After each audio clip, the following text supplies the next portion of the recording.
TV ప్రేక్షకులకు నమస్కారం. మీ అందరికీ కనుమ శుభాకాంక్షలు. మనము ఈ పండుగని కనుమ అంటాం, కానీ అంటే ఇది వాడుక భాషలో మనకు అలవాటైపోయింది. కానీ దీనికి సంబంధించి ఒక పదం మనం తెలుసుకోవాలి, అది కనుము. కనుము అంటే పశువు అని అర్థం. కనుము అంటే పశువు. మరి పశువుల పండగ అంటే ఖచ్చితంగా మరి పశువులు చేసుకోవుగా, చేసుకోలేవు, మనం చెయ్యాలి, మనం చేసుకోవాలి. ఎందుకు అంటే ఈ అంటే జీవరాశులు 84 లక్షల జీవరాశులు అని ఒక లెక్క చెప్తారు కదా, అలా ప్రతి జీవిని భగవంతుడు సృష్టించాడు. అయితే పాపం ఇన్ని జీవుల్లో కూడా ఉత్కృష్టమైన జీవి అంటే మనిషి మాత్రమే.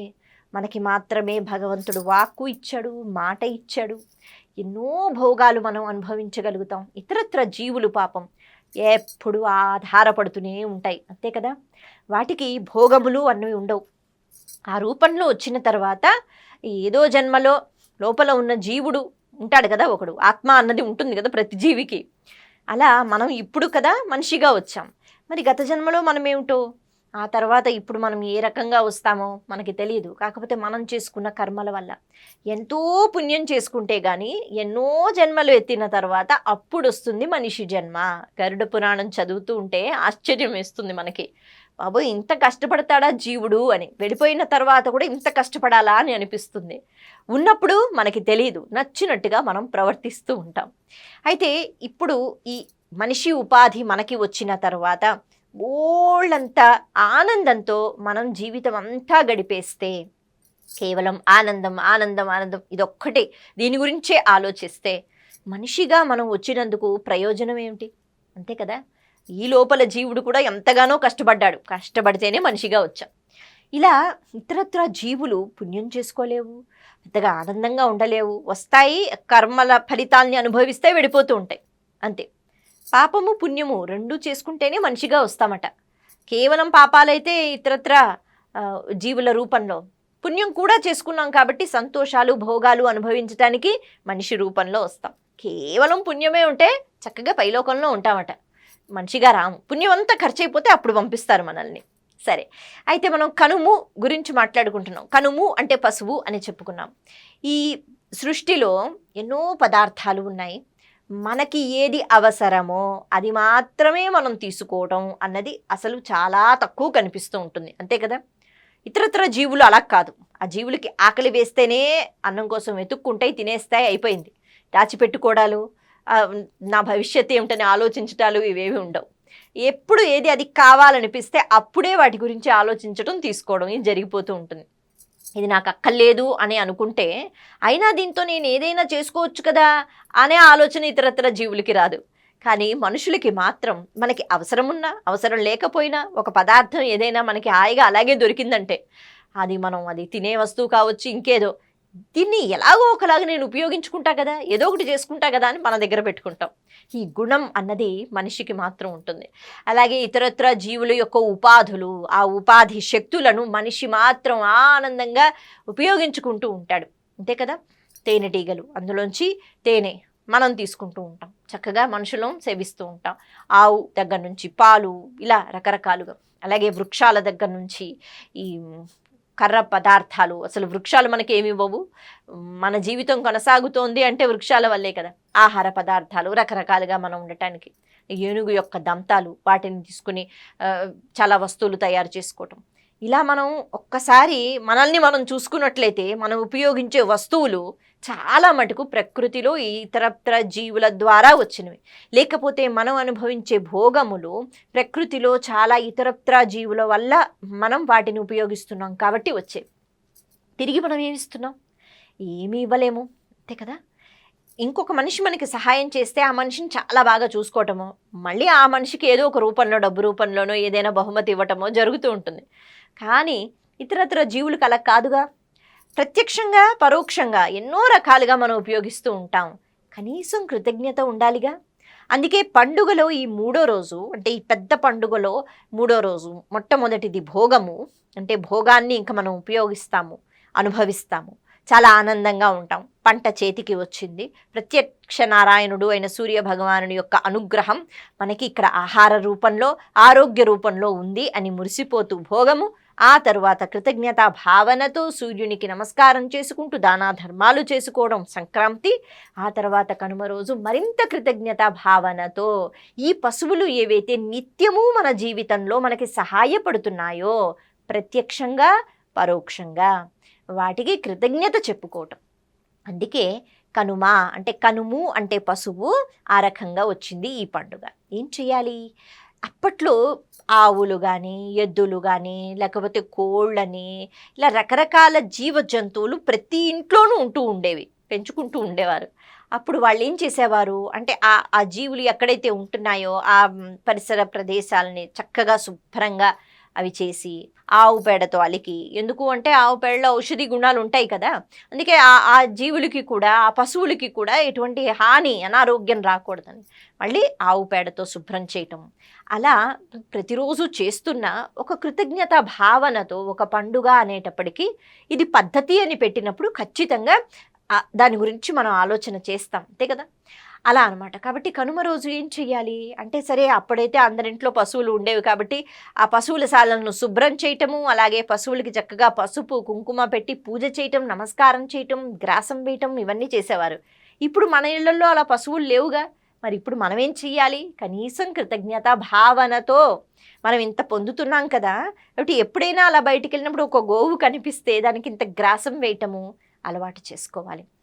అందుకే ముందు రోజే గంగిరెద్దులు వచ్చినప్పుడు ఆ గంగిరెద్దులకి గ్రాసానికో లేకపోతే ఆ వ్యక్తికి ఇంత సొమ్మిచ్చి వాటి పోషణ కోసం మనము ఆలోచన చేస్తూ ఉండాలి.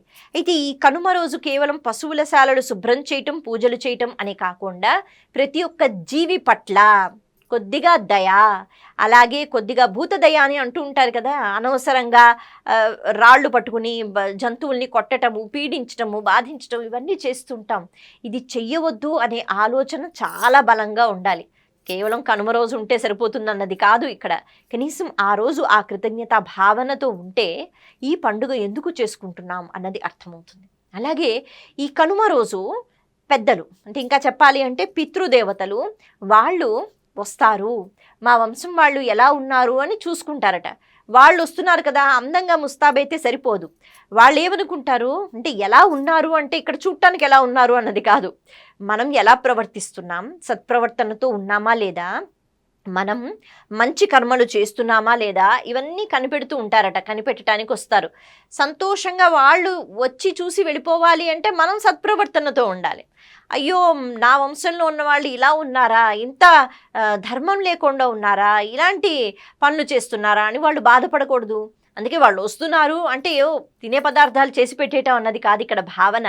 వాళ్ళు చూడటానికి వస్తున్నారు. మనము సత్ప్రవర్తనతో ఉంటే వాళ్ళు మురిసిపోతారు, అమ్మయ్య నా వంశంలో వాళ్ళు ఇలా ఉన్నారు. అందుకే ప్రహ్లాదుడు చేసుకున్న పుణ్యం వల్ల నరసింహస్వామి ఇటు 7 తరాలు అటు 7 తరాలు అందరూ తరించిపోతారు అని చక్కని అనుగ్రహాన్ని ఇచ్చారు ఒక్కరి వల్ల. అలా వంశంలో ఒక్కళ్ళైనా చక్కగా ధర్మాన్ని పాటిస్తే పితృదేవతలు మురిసిపోతారట, అందరం తరించిపోతామని. వాళ్ళు వచ్చినప్పుడు వాళ్ళని అలా పంపించకుండా చక్కగా మినుములతో తయారు చేసిన పదార్థాలు ఇస్తూ ఉంటారు. అందుకే మనకి కనుమ రోజు అంటే కేవలం ఈ పశువులకి కృతజ్ఞత భావనతో మనము వాటికి గడ్డి పెట్టడము లేకపోతే ఆహారం అందించడం అని కాకుండా పితృదేవతలు వాళ్ళు వస్తారు, వాళ్ళకి మినుములతో పదార్థాలు చేసి పెట్టాలి అంటారు. అందుకే ఎక్కువగా గార్లు వండి పెడుతూ ఉంటారు. ఈ క్రమంలోనే ఒక మాట మనకి వినిపిస్తూ ఉంటుంది, కనుమ రోజు కాకి కూడా బయలుదేరదు అని అంటారు. అంటే ఈ 3 రోజుల పండుగలో అయిపోయింది, సంక్రాంతి అయిపోయింది కదా అని కనుమ రోజు బయలుదేరకండి అని అన్నారు. అప్పుడు ఏం చెప్తారు, కనుమ రోజు కాకి కూడా బయలుదేరదు అంటే కాకి కూడా ఎగిరి ఎక్కడికో వెళ్ళిపోదు, ఎక్కడుందో అక్కడే ఉంటుంది, మరి మీరెందుకు వెళ్ళటం అని. ఈ కాకితో ఎందుకు పోల్చారు, కనుమ రోజు ఎందుకు ప్రయాణం చేయకూడదంటే, ఇప్పుడు మనం ఏ పద్ధతి గురించి అయితే మాట్లాడుకుంటున్నామో మనం చెయ్యవలసిన విధులు కొన్ని ఉన్నాయి.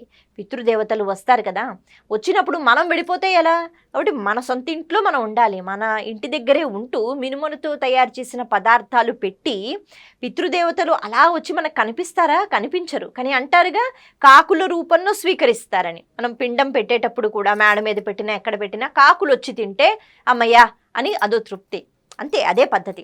కాబట్టి ఇప్పుడు కాకులు ఎక్కడికి వెళ్ళవు. ఎందుకు అంటే ఈ కనుమ రోజు అందరూ కూడా పితృదేవతల్ని తలుచుకుంటూ వాళ్ళు ఆహార పదార్థాలు అనేవి పెడుతూ ఉంటారు. పిండాల రూపంలో అలా పెట్టినప్పుడు కాకి వచ్చి స్వీకరిస్తుంది. కాబట్టి కాకి భోజనానికి ఆహారానికి అటు ఇటు ఎక్కడికి వెళ్ళవలసిన అవసరం లేదు. అందరూ వాళ్ళ ఇంట్లో పెడతారు. ఇంటి బయట పిట్టగోడల మీద పెడతారుగా. అందుకే కాకులు ఎక్కడికి ప్రయాణం చెయ్యవు. మన విధి ఏమిటి? మనం ఖచ్చితంగా పితృదేవతలకి అందించాలి. అవి కాకి రూపంలో వచ్చి స్వీకరిస్తాయి. మనమేం ఊరు దాటి వెళ్ళిపోతే ఎలా? మన పనులు ఎవరు చేస్తారు? ఇది మనం చెయ్యవలసిన పని అని ఇక్కడ పెద్దవాళ్ళు కనుమ రోజు బయలుదేరి వెళ్ళొద్దు, నీ విధులను నువ్వు చేసుకుని ఆ తర్వాత రోజు వెళ్ళు, కనుమ రోజు అందుకే వెళ్ళొద్దు అని అన్నారు.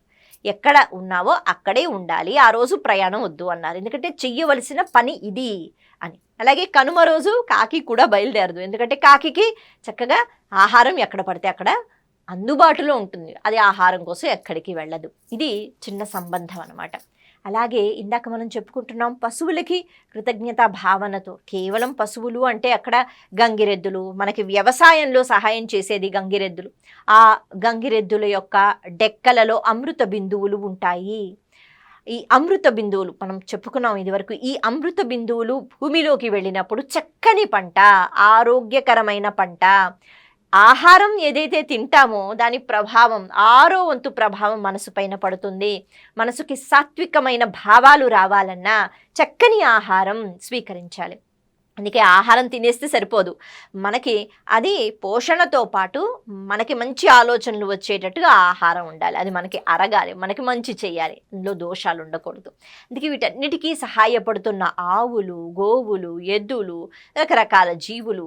అందుకే వరి కంకులు కూడా బయట పెట్టటము, దీనివల్ల పక్షులకి కూడా మనం ఆహారాన్ని అందించటము, క్రిమకీటకాలకి ఆహారాన్ని అందించటము, బియ్యం పిండి వేయటము, పదార్థాలు చేసి బయట కూడా నివేదించటము, ఇవన్నీ మనకి ఈ కనుమ రోజు ప్రత్యేకించి కృతజ్ఞతా భావన. ఇప్పుడు మన ఇళ్లలో ఆవులశాలవి లేకపోయినా వీలైతే అలా ఎక్కడైనా గోశాలకి వెళ్ళి ఇంత దానం చేసినా, లేకపోతే బయటకు అలా వచ్చిన వెంటనే ఏదో ఒక జీవి కనిపిస్తుంది కదా, ఒక కుక్కకో లేకపోతే ఒక పిల్లికో ఏదో ఆహారం పెట్టడం, కృతజ్ఞతా భావన తెలుపుకోవడం అన్నది మన ప్రధాన కర్తవ్యం.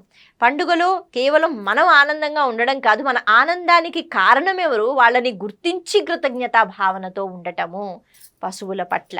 ఇది ఒక క్రమంతో మొదలైంది. భోగి కాబట్టి భోగములు అనుభవిస్తున్నారు ఎవరి వల్ల? భగవంతుని కృప, భగవంతునికి కృతజ్ఞత చెప్పుకో. ఇంకా ఇతరత్ర జీవుల వల్ల వాళ్ళకి కూడా కృతజ్ఞత చెప్పుకో. ఇలా చెప్పుకుంటూ వాళ్ళతో పాటు ఆనందాన్ని పంచుకో. ఇది 3 రోజుల పండగ యొక్క పరమార్థం. ఇది మనకి కనిపిస్తుంది కనుమ రోజు.